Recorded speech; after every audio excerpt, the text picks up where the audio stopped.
Sean rightly pointed out, usually the marketing team has a 10x budget versus the communications team in most businesses. And for all of my 35-year career, marketers always feel they're underfunded. So it is kind of interesting. This doesn't surprise me. In fact, I'm a little more surprised by the numbers up at the top of the chart saying they're funded very well or well.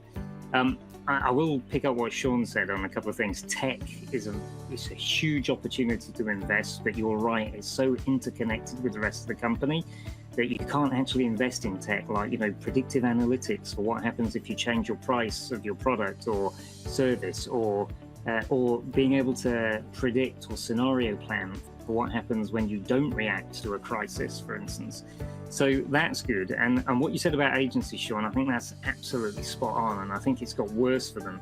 So always, agencies could see things that we couldn't see and do things that we can't do. If they don't do both of those things together, they're probably not worth it.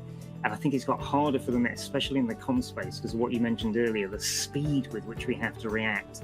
It's an extra call to try and bring the agency team in. So how do you integrate the agency almost as if they work with you, for you, at the same time as you, and in the same hierarchy? I think that's a challenge for especially those in PR and government affairs and even internal issues, internal relations.